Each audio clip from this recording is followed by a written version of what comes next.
Good evening, everyone. A very warm welcome to the first session of the IN Knowledge Series. We're truly humbled by the response we got since the first time we announced the series. As founders, y'all are doing incredible work. Y'all have this infectious energy and are extremely passionate about the work that y'all are doing. This is a journey with great learnings. And I know during this journey, you have so many questions that you want answered. An expert you can turn to, who can guide you on what works and the pitfalls to avoid. I know this actually from my interactions with founders. In fact, just earlier today, I was talking to a founder. He's going to launch his product in about 2 months and was looking to raise about $1 million. So after learning about his business, I inquired, where was he going to spend the $1 million and in what duration? Before we could get into the details, he softly asked me, how much do you think I should raise? And then continued asking me a whole host of other questions, like what valuation should I look for? I'm sure many of you on this call have similar questions, which is why we've organized this series. The whole purpose of this series is to make you more confident about the decisions you have to take as a founder. Let me give you another example of a slightly more advanced company that we're signing a term sheet with. The founder very politely told us, I know how to go from 0 to 1. I've been there, done that. But the 1 to 100 strategy is very different, and rightly so. So he asked, what do I need to do to succeed at that? Now, we've been answering each of these questions. IN is known for smart capital, the mentorship along with the capital that we provide to founders in different formats, be it large format sessions like these, one-on-one mentoring sessions that we host with ecosystem partners, or our investors that are industry experts advising our portfolio companies as they grow to become unicorns. We've seen a trend in questions with every interaction and have thoughtfully put this series together, where we cover a wide range of topics, whether it is how do you validate your business idea, developing a B2B strategy, building a B2C brand, decoding term sheets. You will also learn about successful fundraising strategies. Every week will be insightful with lots of learnings. We've also invited senior representatives from the government who are actively working to strengthen the startup ecosystem in our country. They will come and talk about the benefits from the government you can leverage as a startup, the grant opportunities available, how to easily make your product available to various departments in the government, and much, much more. So without further ado, let's begin the first session. This is structured as an Ask Me Anything, so please do ask the questions via the Q&A tab at the bottom of your screen. We've also got a large number of questions that have already been submitted via the registration form. We'll get all these questions answered today. I'm Kanchi Daiya from the Indian Angel Network, and our speaker today is someone you all know, Ms. Padmaja Ruparel, the co-founder of Indian Angel Network and the founding partner of IAN Fund.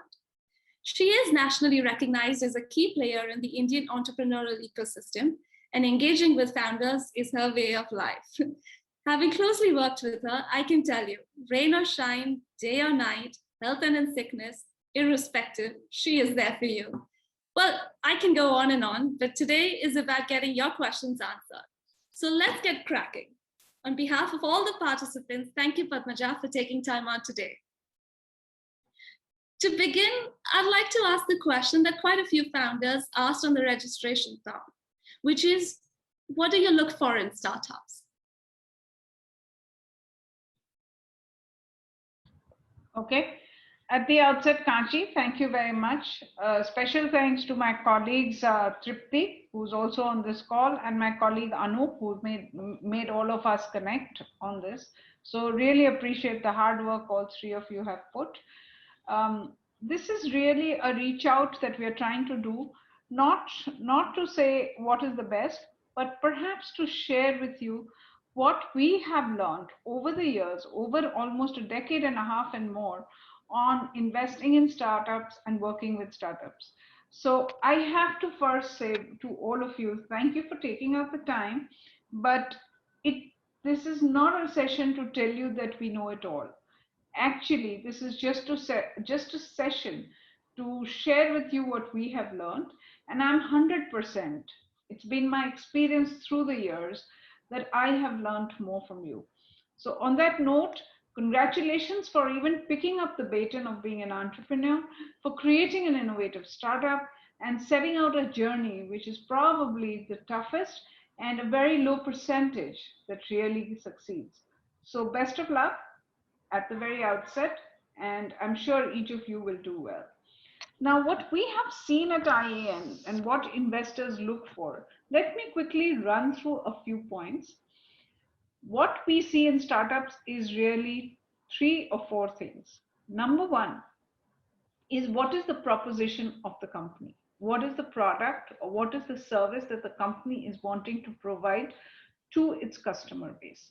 This needs to be extremely clearly enunciated. It needs to be thought through. It needs to be well differentiated. It needs to focus on one item, which is very, very important. Is it something that will make customers do something different or make customers to do something differently? Because if there is no innovation, if there's no customer behavior change, then my friends, at a startup level, you're emulating what some large company must be already doing. And that's a huge, difficult, tough climb. So to me, I think, what is that proposition? How sharply is it defined? And how is it going to be change the life or help the customer or get him to do something more? That's very, very important.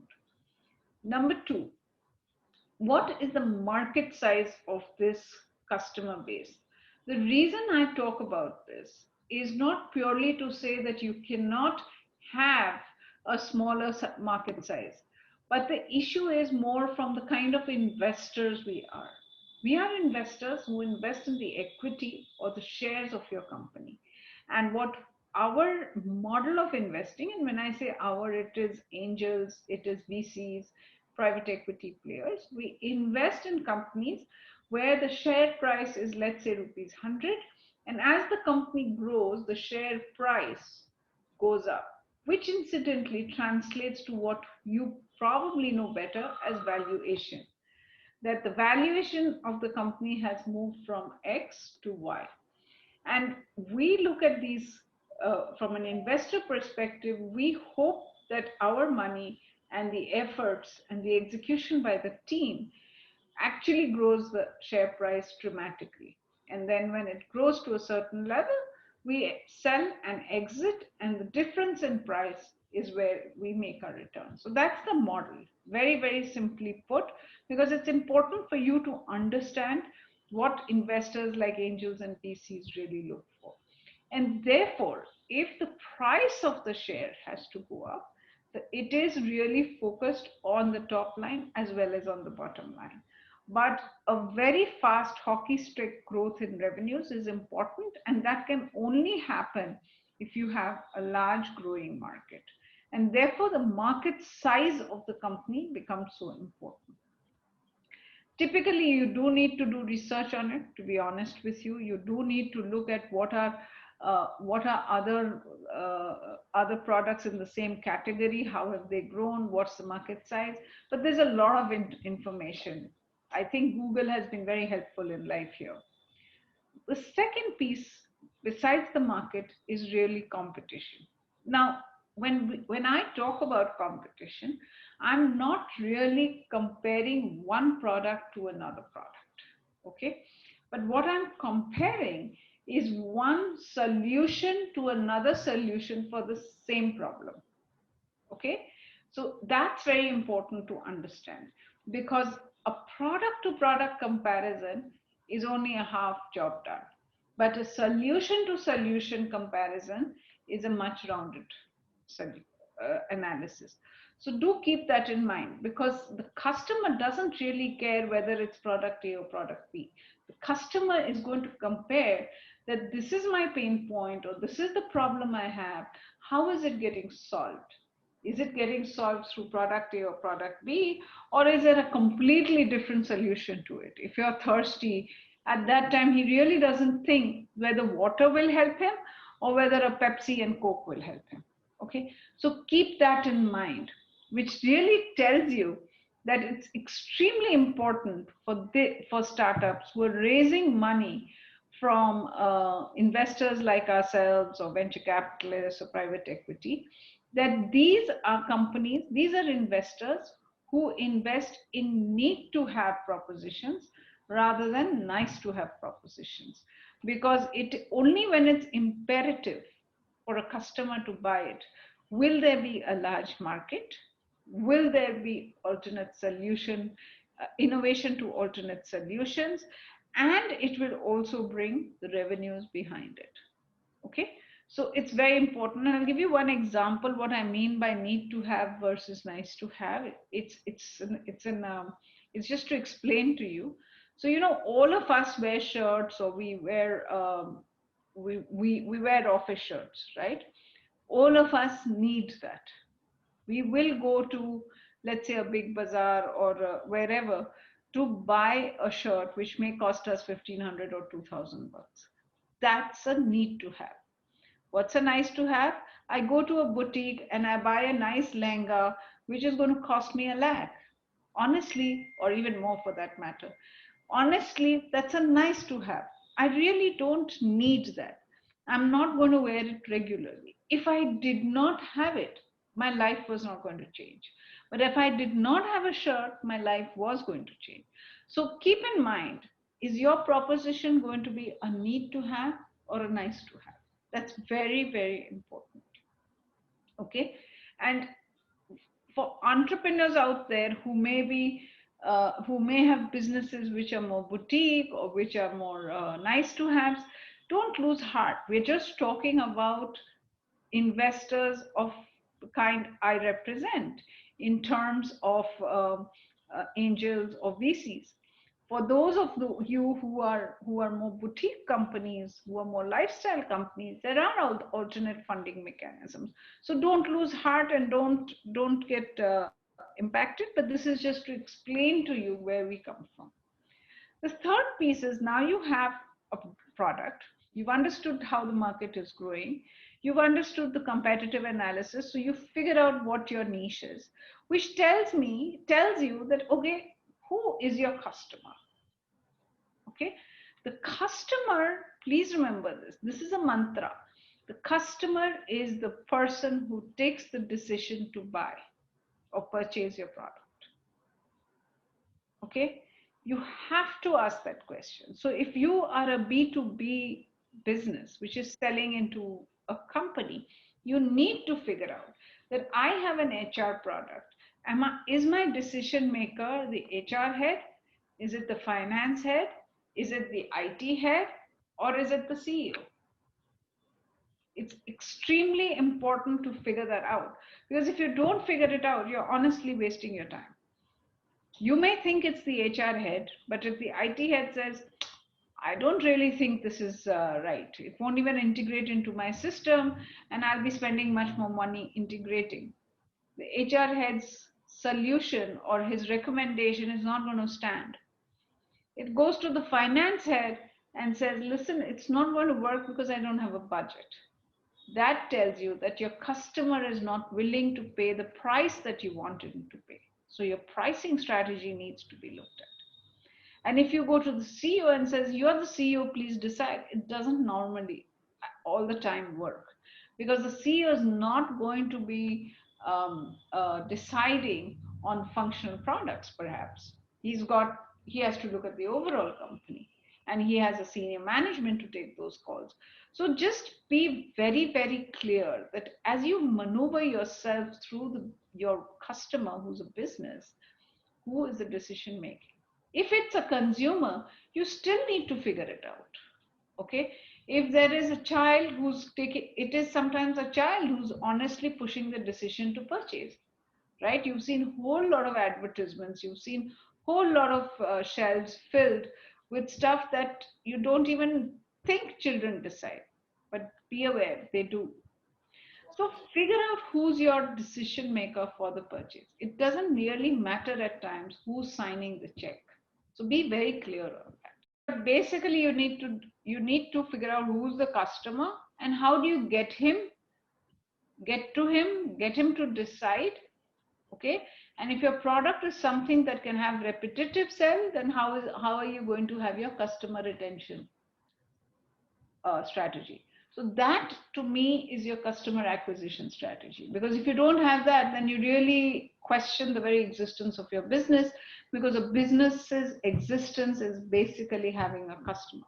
Okay, now you have the market, you have the product, you've understood who else is selling in your space, and you have a customer. Now you need to sell, and now you need to deliver the product, which is what we call your delivery strategy. How are you going to deliver?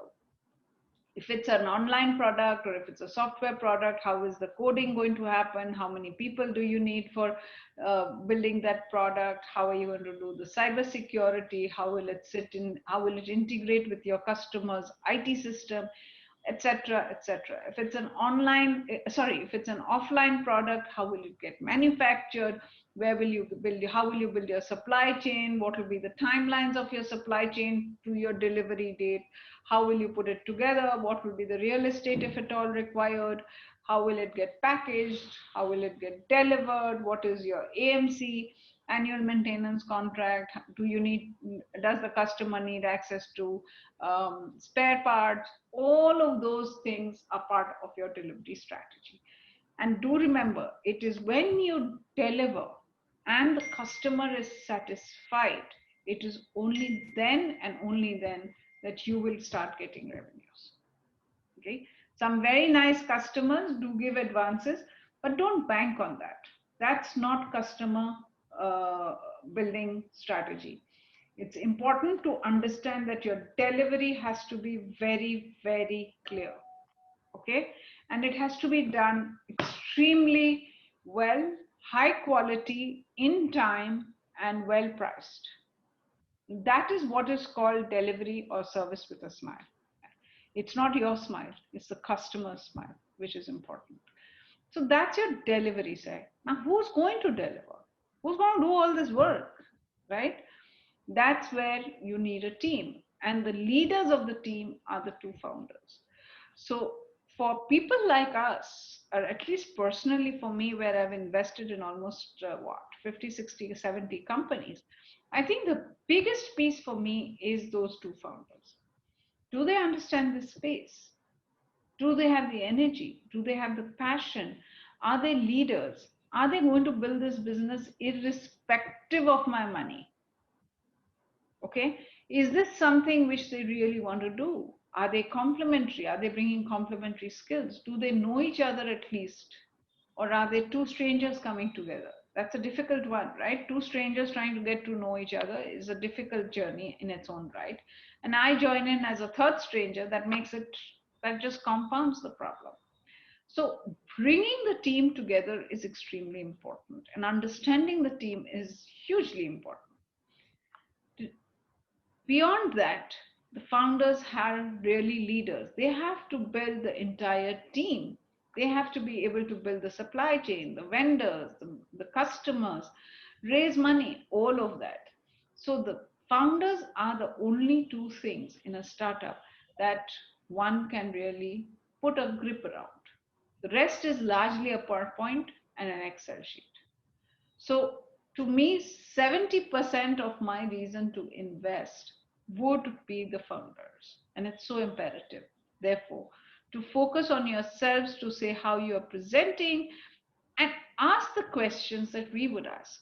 Is this really what I want to do? Is this life and death for me? Am I committed to this for the next 5-10 years? Is this what I would do? There are going to be more crises. There are going to be more lows than highs. Is it fine? Am I going to be able to handle it? Is my family on board with all of these things? These are all questions which are good to introspect on before you get onto a journey and raise external money. Okay? And the last piece I would tell you as founders, and this is something I've experienced in my life, it's a very lonely journey, extremely lonely to be a founder. Okay, because irrespective of what you're going through, you still have to keep hacking away at building the company. You are a salesman to everybody. You're a salesman to your co-founder who's going to have lows. There will be days of depression. You have to perk him or her up. You have to get the best team on board. You want the highest quality, you can't pay for it. You don't have the money. How do you bring those people on board? You have to tell them you're investing in $1 billion company, right? You want suppliers to give you high quality components and in time. You don't have the money to give them. How do you do it? You are selling a promise to investors. You want their money. Equity and share investors are investing in the future. They're committed to that. They're willing to take the risk. But remember, they want to see how solid the promise is. So again, you're selling a promise.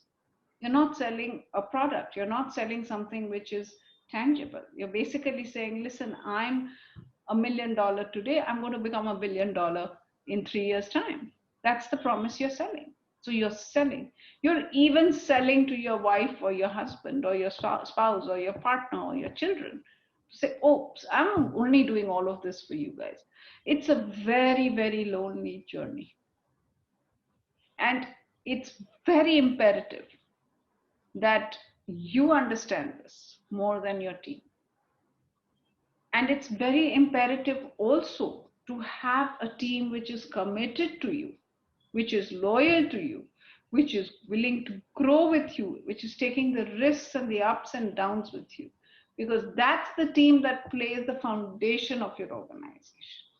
So it's a huge onus on building on being a founder, and you're taking responsibility for people's careers and lives to some extent. It's not something to take lightly. At least that's my view. And finally, there is what we call risk mitigation. So you really have nothing when you begin.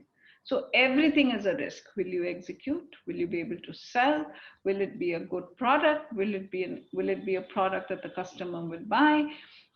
What happens if there is a product, if there's a factory that burns down? What happens?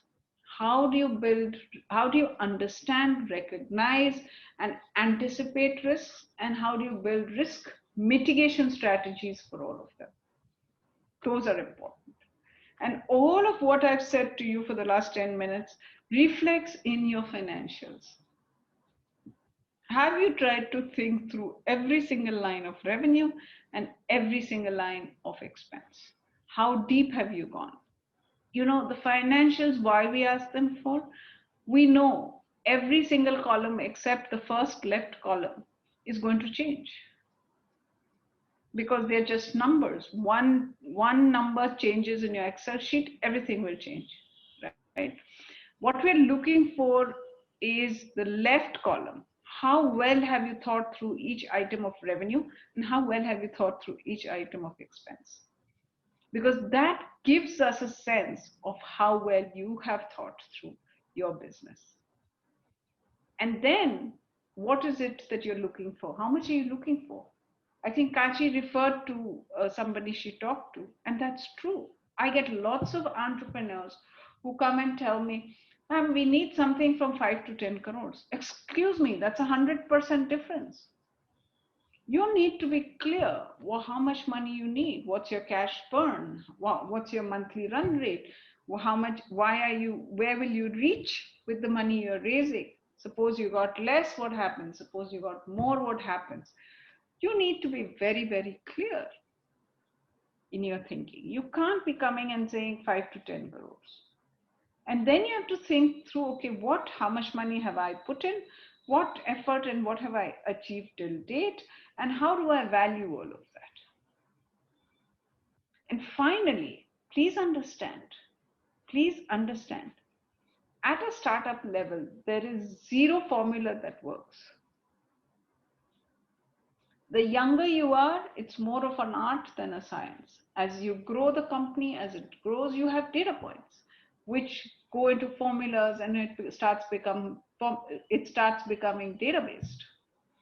But initially, it is the promise that you think you're selling, and it is the promise that we as investors, we think we are buying.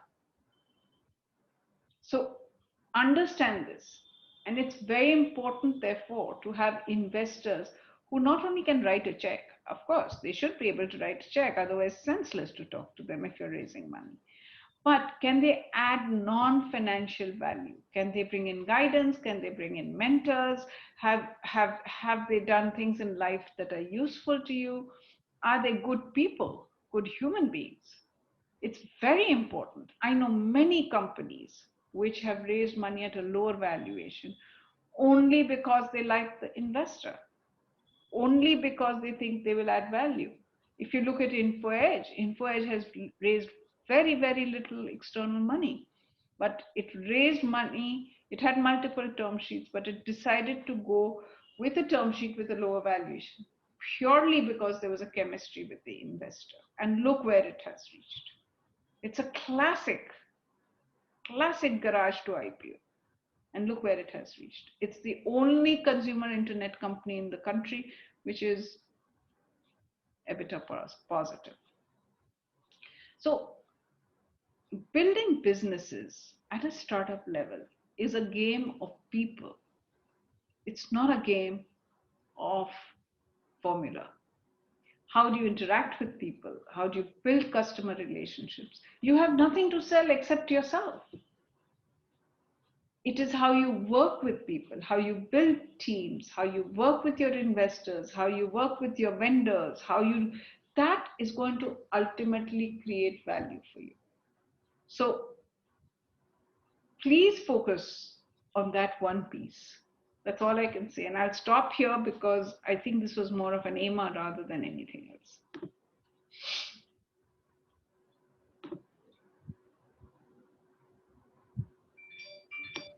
This is open for questions.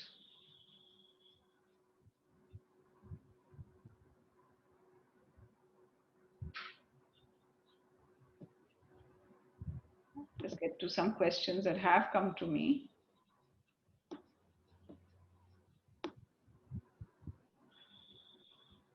One second, I'm just getting to them.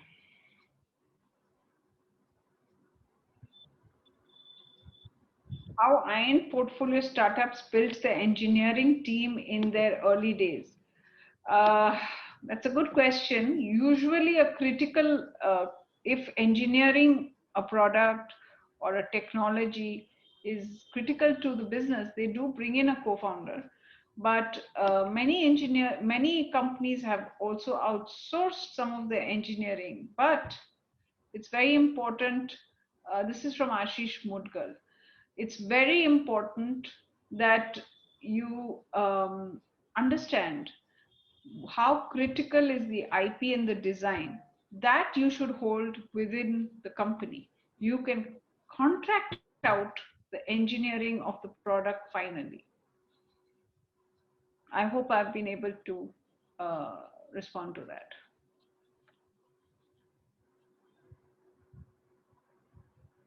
Can we open up the questions from Tripti or Kanchi?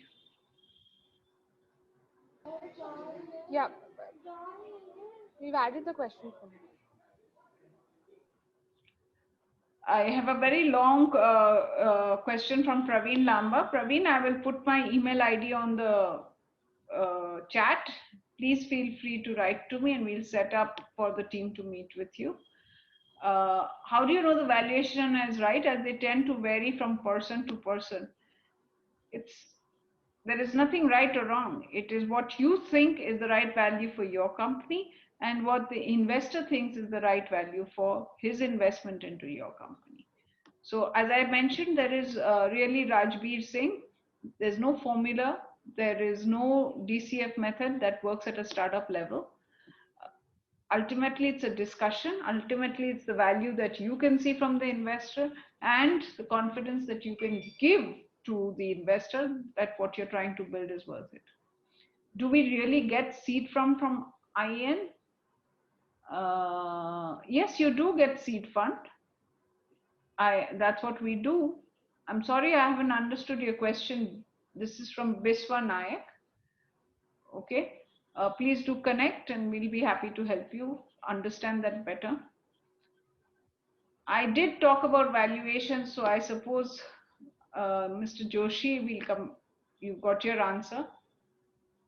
How to find a team and sorry, 1 second. How to find a team and know that it will work?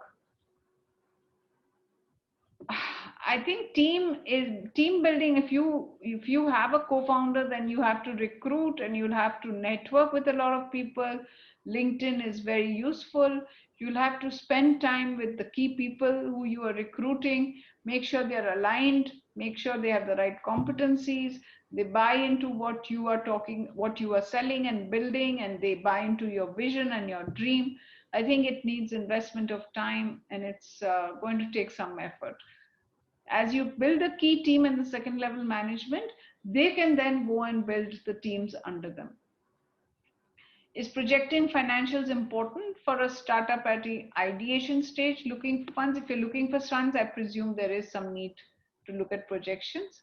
We do realize that the projections are not solidified when they come to us, but we need to understand how you think, and that's what I had shared with you. How, if there's only one founder and adds experienced people in the process? There are many startups.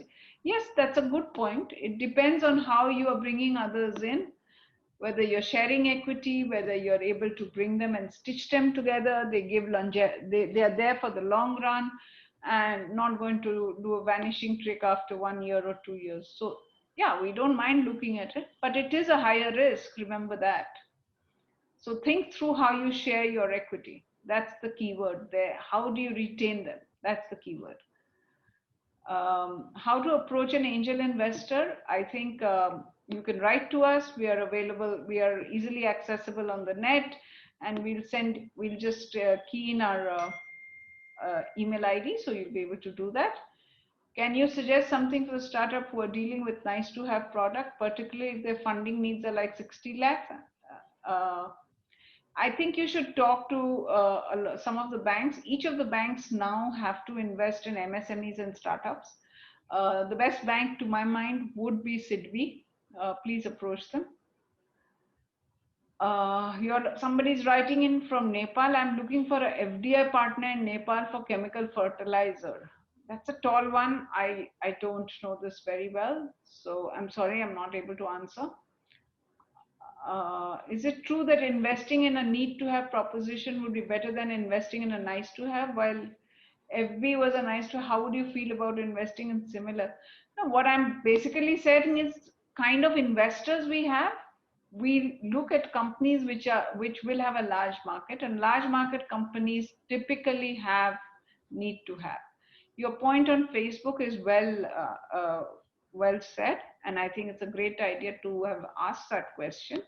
I think Facebook became a need to have. It started as a nice to have, but for it to grow, for it to create value, for it to create valuation, it had to go some distance. Having advisory board will add to valuation. Yes, provided we understand how engaged they are, how much value they're adding. We have a company where we have a very strong advisory board, and because it's a very scientific advisory board, they bring in a lot of science and clinical experience, biotechnology experience. We have given some value for that. So it depends on what the advisory board brings to the table. What are the main slides where investor want more from a startup? Mr. Mathur, I'm sorry, I've not understood your question. How can investors help an inventor who's working on a technology which is alien to mankind? Okay, let me give you a small response here. If we don't understand what you're doing, we're not likely to invest, to be honest with you. So you'll have to find people or institutions who understand what you're making. We can't take a bet.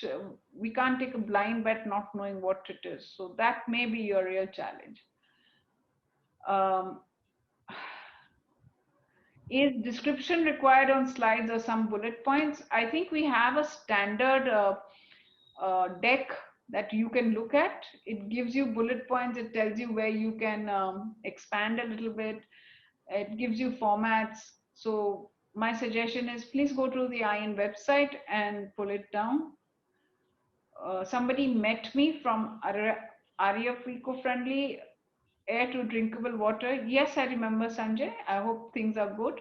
If you need to raise more money as you have asked for, please do write into us. As you've met me, you probably have my email ID. Can IAN invest in a US entity? Yes, we can. We have, and we are happy to. We've invested in 7 countries around the world. Can I have your email ID, please? Yes, it's padmaja@indianangelnetwork.com. Tripti, can you please key that in? If you have invested two different companies that have same product, how do you avoid conflict of interest? At the fund level, we do not. As I had said, we have an angel investor group with over 500 investors now, and we also have a fund. At a fund level, we don't invest in same product or technology companies. At the angel level, we do not share your proposition with the competing companies' lead investors.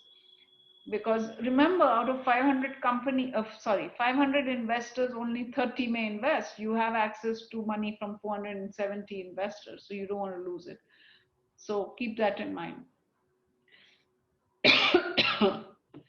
I would like to know how to measure the importance of problem for the user.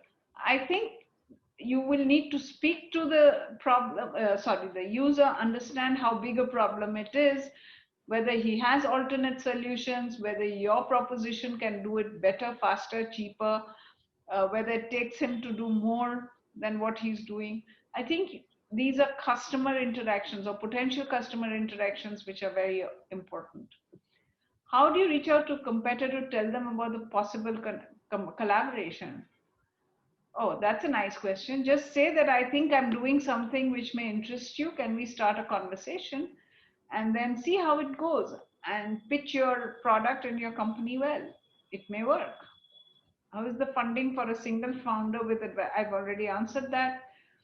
We are 4 years old with a monthly MRR of 11.2 and revenue till date has almost touched to 60 lakhs. Congratulations. How likely are we to get funding from you? It's a very, very difficult question asked very simply. Please write in to us. We'll try our best to help invest. No promises.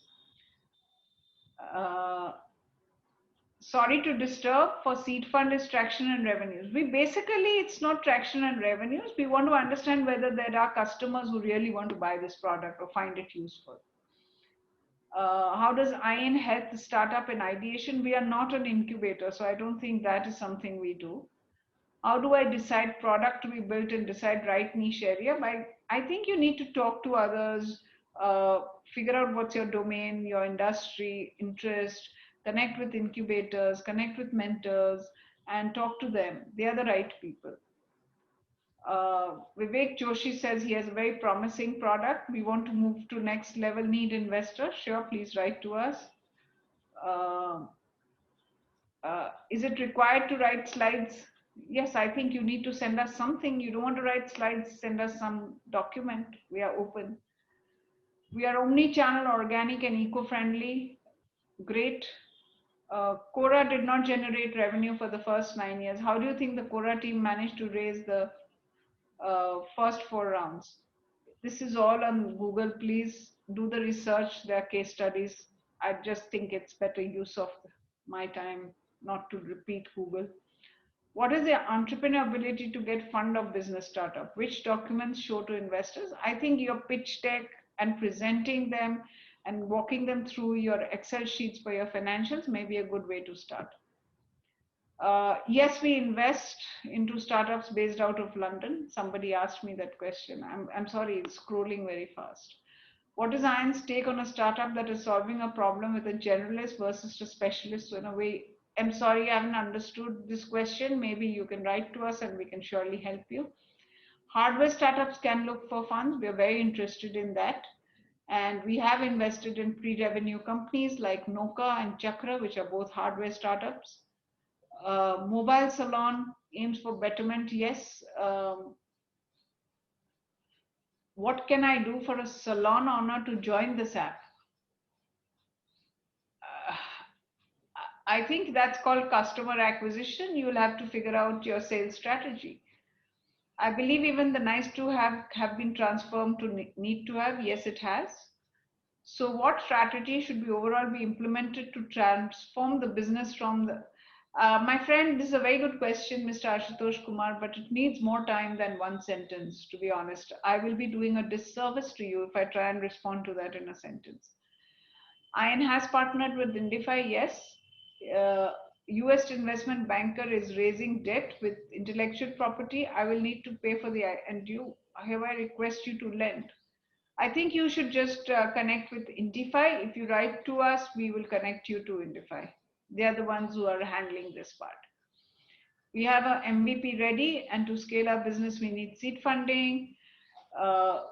When we say start generating revenue, is that do you really have real customers who are willing to pay for your product? So it's really called market viable product, which means that there is a minimum, there is some sort of a customer endorsement.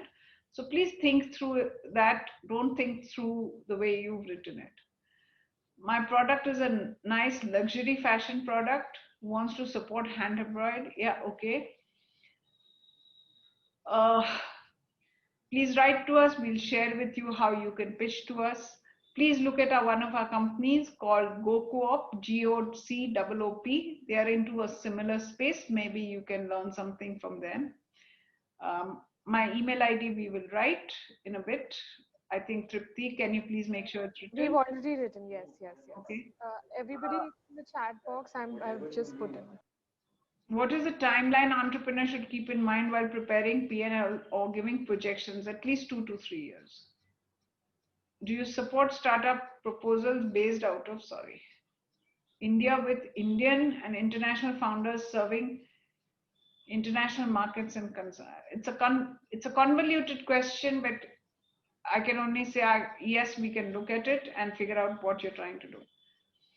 We are planning on coming up with a line of vegan dairy. Do you and your team invest in F&B CPG spaces? Yes, we do. How about company which is already raised from FNF? Does it get good valuation at angel stage?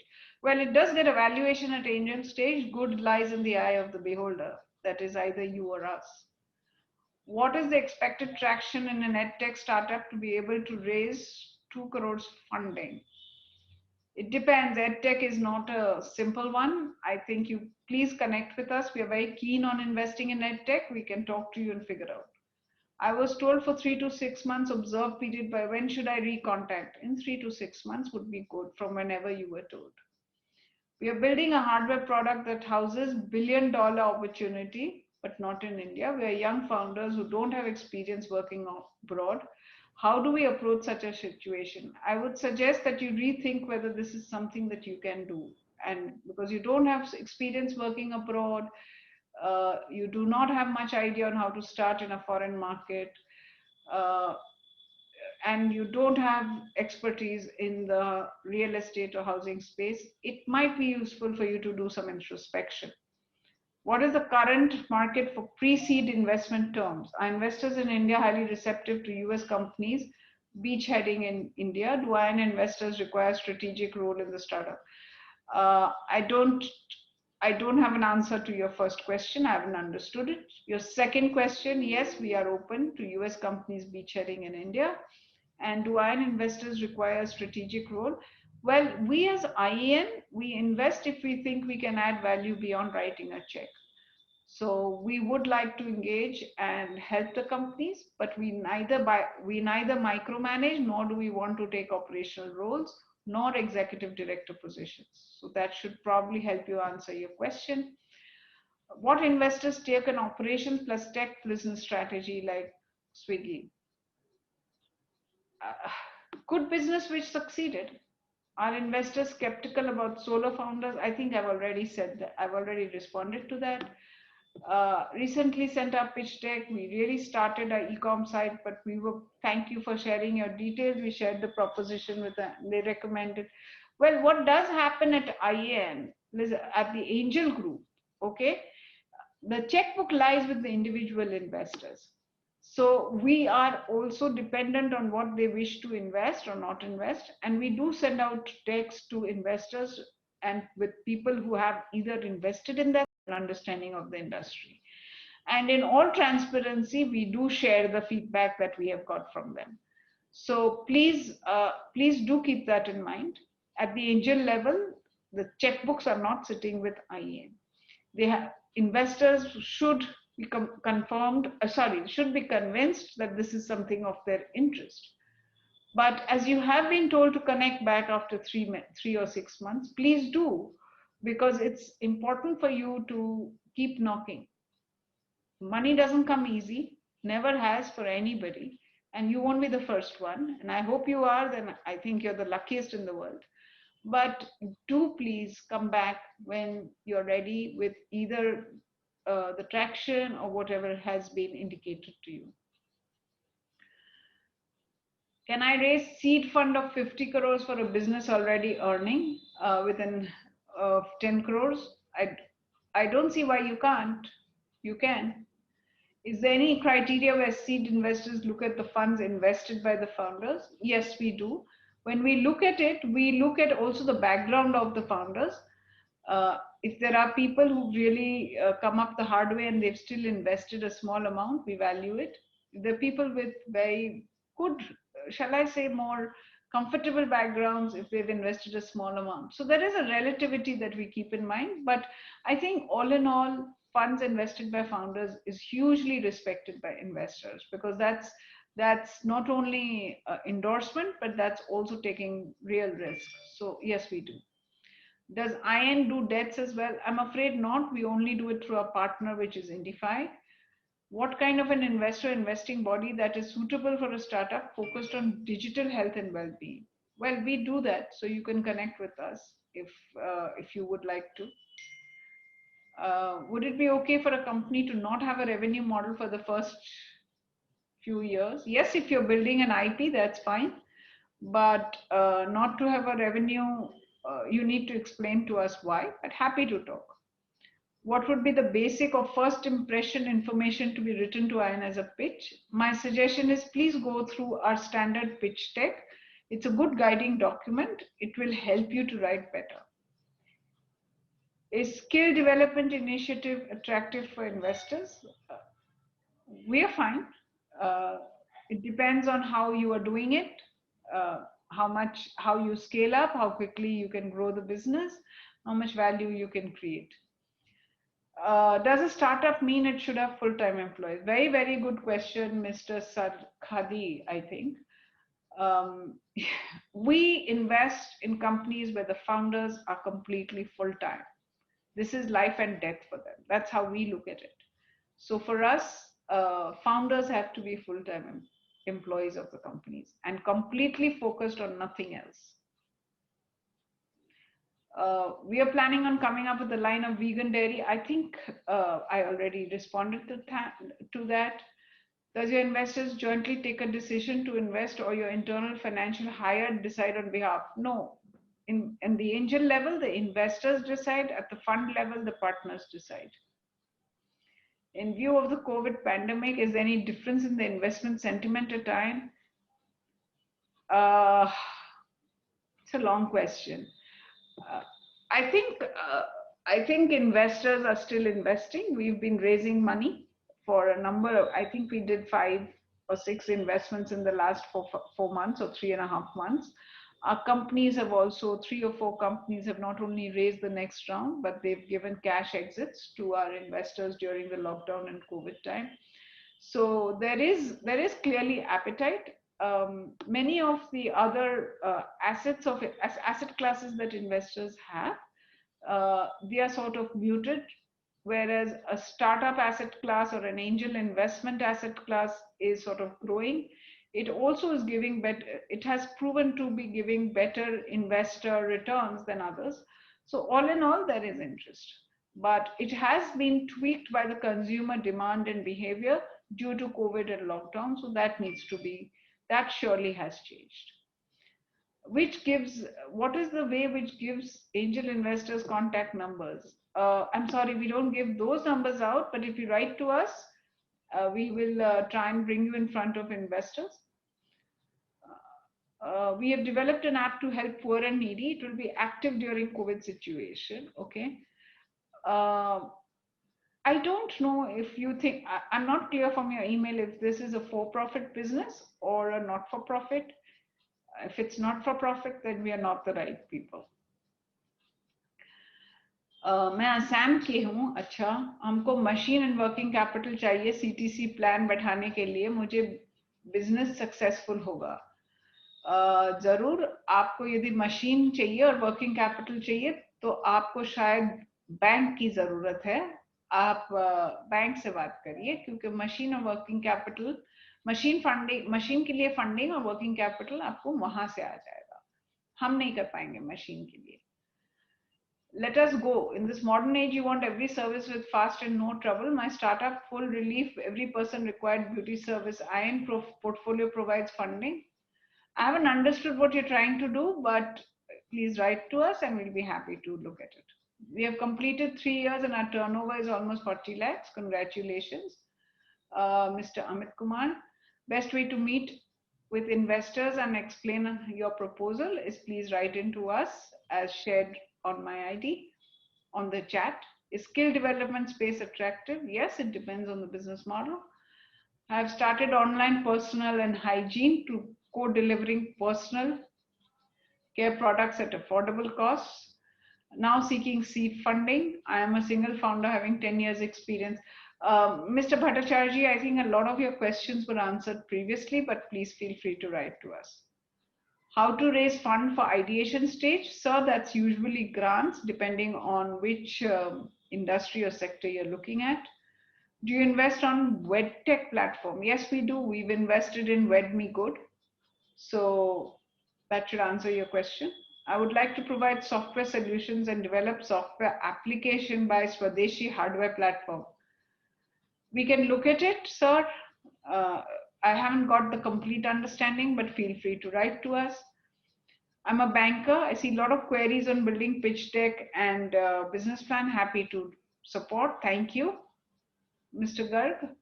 As investors are skeptical of investing in startups that could disrupt the incubator or accelerator markets, I don't think that's a problem. Why should that be a problem? In fact, large companies like Target have invested in accelerators. So I think it could work. I've skipped a couple of questions. I don't know why it just skipped.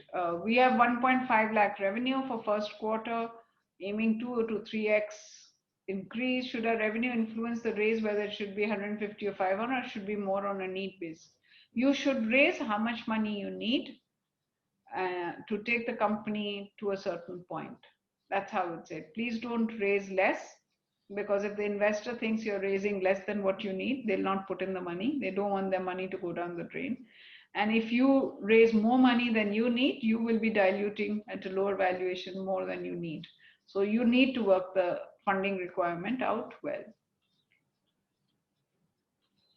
Does IAN invest in aerospace sector making space launch vehicle? We haven't done so, but to be honest, Mr. Vyas, we are very actively looking at that space. Can you name investment venture who invest in underground infrastructure technology platform? Boss, I don't have the answer to this question. I haven't understood, to be honest. We are building an edtech platform for rural youth. Very good. Is there any way to get support from IAN? Yes, please write in to us. We'd be happy to help.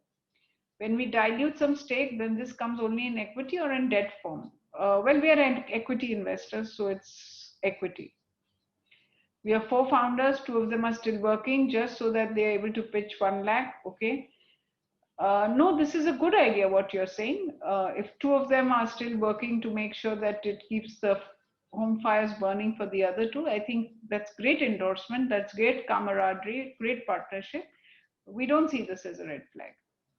We are an agri e-commerce platform with 4,000 products and 20 doing business for last 2 years. We as founders have done our initial develop. Can IAN help? Yeah, we can surely look at it. We're in the process of developing an app for waste to energy, wherein the customer gets a reward for his waste. Can we have some assistance, please? You are in the idea stage. My sense is we are happy to talk to you, but it may take a little more traction at your end to get us engaged to invest. But interesting space. Is it important for the startup at ideation to project financials to raise funds? I think when you're ideating, you don't need funds unless you go to grants. Is there any change in mindset of the investors due to COVID? I've already answered that in some ways. Guess my question was skipped. Are investors skeptical of investing that could disrupt the incubator or accelerate markets? I don't think there's any skepticism to invest in any company that they understand and they think will make money and it's not illegal. What is angel funding range in India? It's typically from 25 lakhs to about 6-7 crores. Does angel investor invest on patented product only? No, they also invest in execution plays. What is the value of free users on an edtech platform? It's a very wide question. It depends on the model. In some case, users are important. Some stage of the company, they are important. Ultimately, the company has to make money for investors to really see value coming out of it. I'm working as a lawyer and starting a fintech startup. Please write to us, sir. Mr. Gujarati, looking for seed invest. How much equity is generally an angel investor to? Well, first of all, this is a very good question, Mr. Dubey. Angels do not take the majority stake. They take a minority stake. They take a significant minority, but they don't take a majority stake. An average has typically been between 15 to 26% or 27%. But I hope that answers all the questions. Does Ion invest in tech jewelry sector? Yes, we have. We do, and we have. Style.me is one of our questions, one of our companies. We are a research and development company out of IIT Kharagpur with an aim to make R&D in India affordable. Will the investors? Yeah, it sounds interesting. Please write to us. Best approach to convince the investor for seed funding? Talk to them. That's the best approach. Okay, I think I've run through all the questions. I'm questioned what kind of an investor or investing body that is suitable for a startup focused on digital health and well-being. I asked this because it has been interesting when told us that they invest in tech, but not those focused on health. No, I think it depends on investor to investor, Mr. Trivedi. Investors have very clear focus items on what they would like to and what they wouldn't. So it really depends on who you're talking to, number one. And number two is that means you have to do some research on the investors that you are targeting before you start going and talking to them. What I do grow this startup, it's beneficial for all people. Okay, this is Mr. Lambas. You planned everything, you want to launch the app. Please write to us. As I said, it's a long question, so I'm not going to read it, and we'll try and help you. I'll just finish another thing. We are an essential oil and product company. We have set up entire back-end infrastructure like manufacturing, but sale we started now. Can we get an investment? See, in this kind of a company, my sense is you will do better to raise money from a bank. And let me also share something with everybody. The most expensive way of raising money is through sale of shares, which is what angels and VCs do. The best way to raise money for your company is by building customers and getting revenues. So if you can build your business to access customers and get revenues from them, then I think that's the best thing you can do. And I'll give you a story here. There is a company that you may have heard called Wow Momo. Way back in about 5-6 years ago, we were about to invest in that company with a term sheet. And the founder came and said, listen, this is very, with all respect, we really like you guys, but I don't want to raise money. I want to actually try and grow the company on my own with the revenues that I can earn. And I remember that conversation was with me, and I tore up that term sheet right in front of him. 2.5 years later, when he was raising his external round, when his company was 20 crores top line revenues, the first people he spoke to was us. And we invested in his company he was raising 7 crores.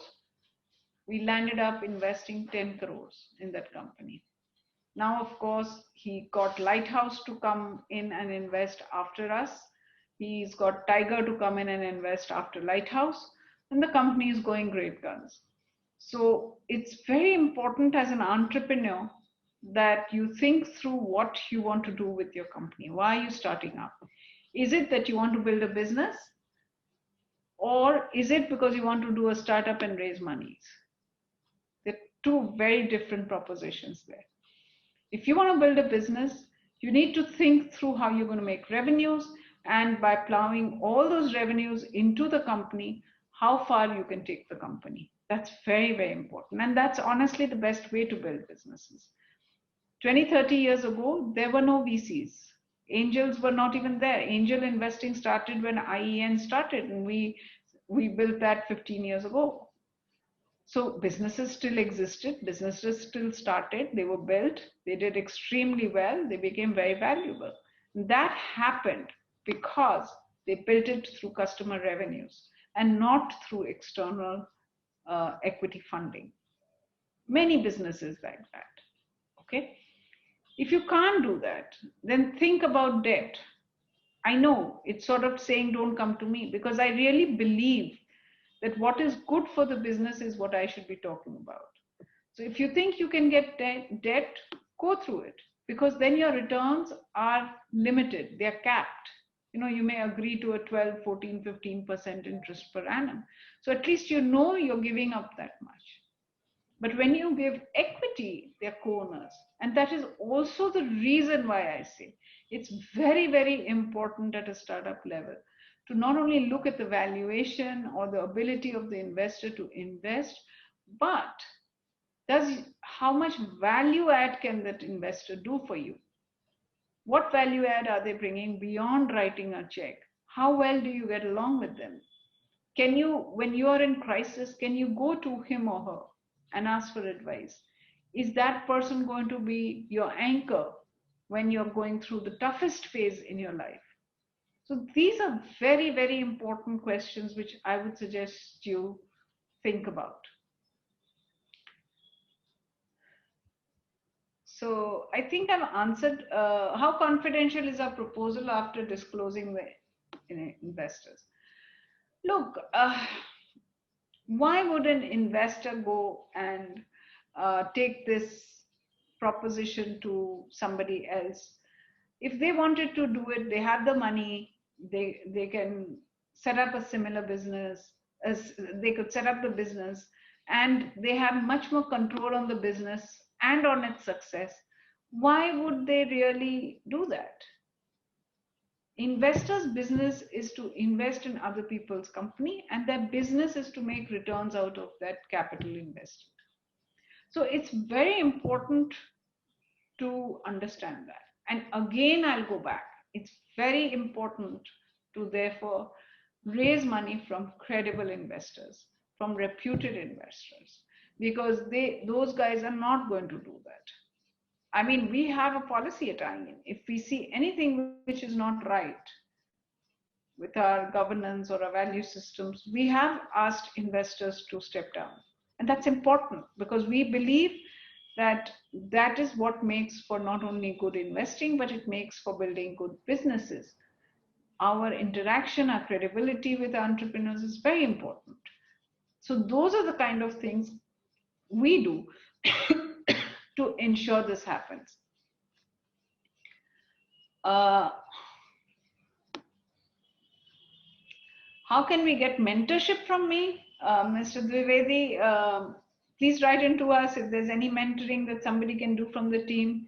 I'm sure they'll help, but honestly, I'm not a good mentor actually. Do you sign an NDA before discussing the idea? No, we don't sign an NDA. How much equity is generally an angel investor? I've answered that question. Do angel investors invest in an import-export company? No, that's largely a trading company to my mind, and we don't invest in that, I'm afraid. That's it. Have we got any more questions? One sec. Fundraising is like dating. Any advice on how to build investor relationship without knowing them?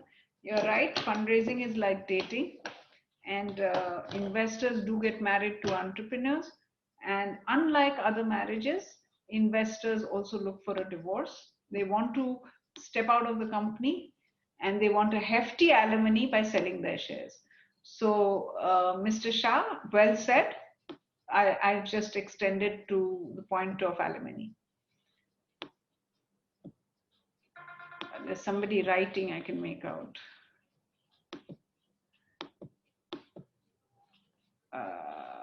Just give me a minute.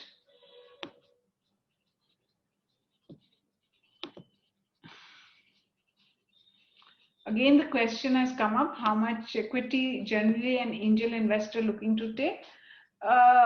It is always a minority stake between 15 to 26%. We've done lower, to be honest. We have also invested at single digit for a single digit stake, but then the company's traction is, we take into account how much they've done, all of that. Any advice on building relationships with investors? Network, network, network, network, network. That's all I could say. Thank you so much, Mr. Vyas, for appreciating the session. Can we raise fund on ideation stage startup? My sense is you'll find it a little difficult, but you can always try. Do you invest in social ventures, not for profit? No, we don't have CSR, my friend. We don't have any CSR. Can we, just 1 second. Till now, we have been working on a franchise model, but now we think our product can become a giant consumer product. Can you please suggest? Please send in a deck and we'll be happy to look at it. It's very difficult for me to respond to this question. How many angel investors stays with the company? Do they look for long-term opportunities? Good question. Every angel investor has their own patience levels, how long they can stay. Okay, and what we try to do at ION is to make sure that the angels investing in your company through the ION platform, they are aligned in terms of entering investment terms, next rounds, exits. Everybody sort of behaves like one entity. But on the other hand, we have investors who have invested in a company at $1 million valuation. They're still with the company, they are still invested, and the company is at $1 billion valuation, right? So it depends how well you're doing and how you see the investors and how the investors see the value in your company. In fact, in some of our companies, entrepreneurs have insisted. In fact, in 2 or 3 of the companies that got an exit from in which I had invested, they insisted that I stay on. They probably saw some small value I was bringing. Does a B2B startup find it difficult to raise funds? Today, yes, to be honest. B2B startups find it easier to raise funds compared to a B2C. Okay, somebody thanked me, Mr. More. You're welcome. Glad you thought it worth your time. I think we'll end here if it's okay. Kanchi, will you quickly? Sure. On behalf of all the founders on the call today, I'd sincerely like to thank you, Padmaja, for your valuable insights. To all our participants on the call, if you still feel you have additional questions or need more in-depth answers to your questions, the good news is you can definitely get them answered sometime during the rest of the series. We've got different industry leaders, entrepreneurs, as well as investors who will be speaking on various topics. In fact, if you have suggestions on topics you'd like to see, please leave them in the questions and comments box when you register for the next session, and we'll continually take your feedback into consideration and ensure you get an enriching experience with this series.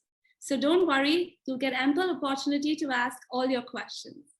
In the meantime, if you're looking to raise capital or have any other questions, please feel free to write to us. I'm just going to share our email IDs in the chat box right now. Okay. We're honestly excited to have started this journey with you and are looking forward to hosting you on the future sessions. Our next session is on validating business ideas with Mr. Vikas Kutiala and Siddharth Vij next Friday, 11 September at 4 p.m. please feel free to sign up using the registration link that we're again sharing in the chat box. That brings us to the close of this session. Thank you for joining us. Have a great weekend and see you next week.